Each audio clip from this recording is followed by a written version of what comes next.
It's all right. He brought a bit of the everlasting light with him anyway. Keeping his eyes up and open, he unlatches a small panel on the collar of his suit and presses the button underneath. Heat flares against his skin.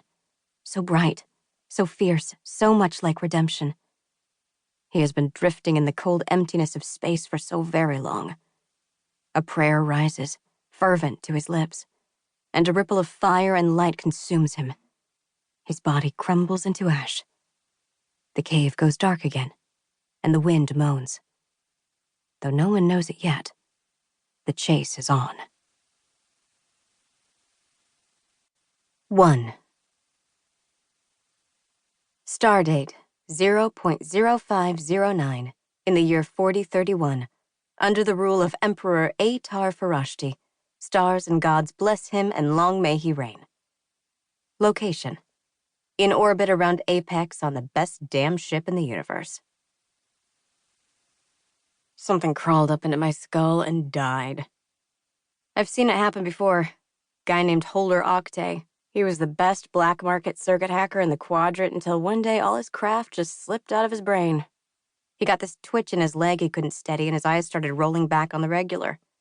Bright lights made it worse. That was a big red flag. Some Solari came around talking like old Holder was divinely touched and getting messages direct from Solaris.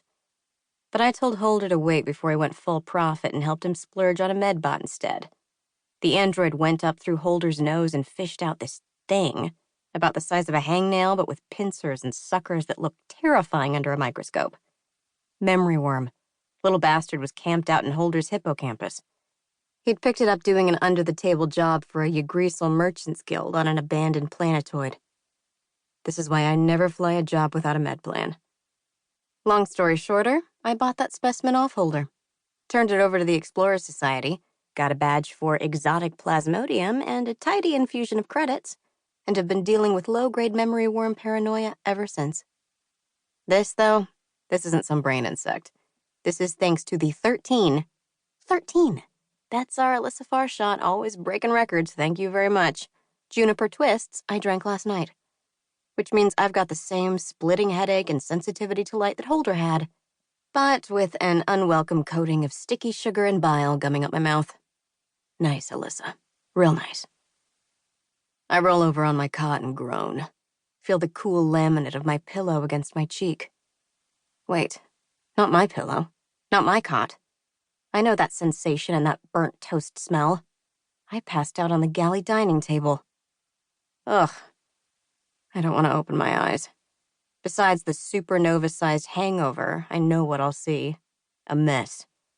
Last night's celebration got a bit out of hand. I don't want to experience the aftermath. I could scrap the World Cruiser, take my latest paycheck from the Society, trade up to a newer model. The Vagabond Quick, my baby, is several years old.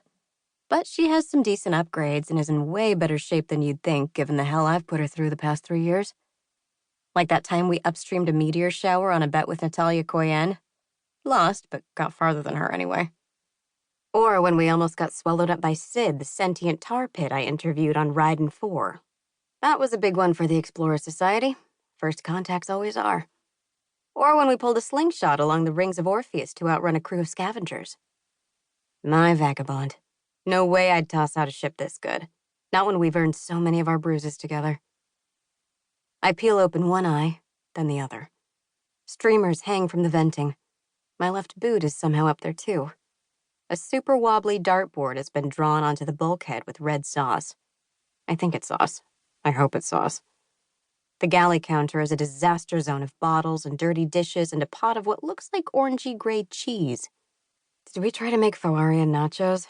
Oh, hell. Above it all hangs the banner, "Congrats, Vagabond."